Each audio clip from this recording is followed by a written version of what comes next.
नमस्कार सम्पूर्ण मेरा दाजुभाइ दिदीबहिनीहरू, समाजसेवी, बुद्धिजीवी, राजनीतिज्ञ, पत्रकार, खेलाडी, कलाकार सबैलाई फेरि पनि अभिवादन नमस्कार भन्न चाहन्छौँ। कता कता हुनुहुन्छ, जस्तो रहनुहोस्, मस्त रहनुहोस्, स्वस्थ रहनुहोस्, हाँसिराख्नुहोस्, खुसी राख्नुहोस्, सधैँभरि भन्न चाहन्छु।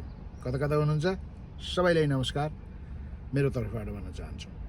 मैले चाहिँ हिजो हल्का एउटा हैन अहिलेका जल्दा बल्दा नयाँ नेता हैन हाम्रो बालेन भाइको बारेमा एउटा सानो स्टोरी लेखेको थिएँ।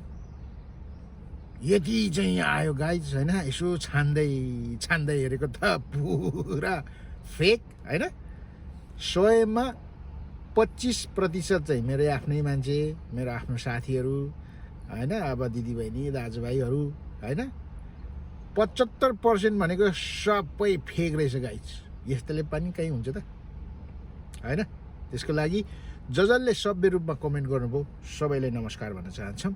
जसले चाहिँ यो गाली ताली अब भनौँ न गाली गर्ने भनेको चाहिँ अब रासापाको मान्छे त होइन।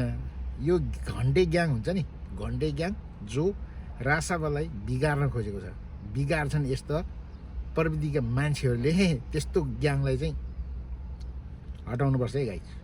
त्यस कारणले हामी कुनै पनि नेताको आलोचना अथवा विरोध गर्दाखेरि चाहिँ हामी सभ्य र जिम्मेवारी गरेर चाहिँ विरोध गर्नुपर्छ। तर त्यसमा नराम्रो शब्द हैन, गाली हैन गरेर त्यस्तो गर्नु चाहिँ हुँदैन भन्न चाहन्छौँ।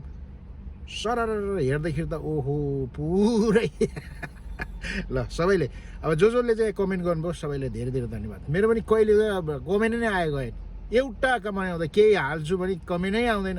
त्यस कारणले यसो हालिदिएको आयो। सबैलाई जसले कमेन्ट गर्नुभयो सबैलाई धन्यवाद है त।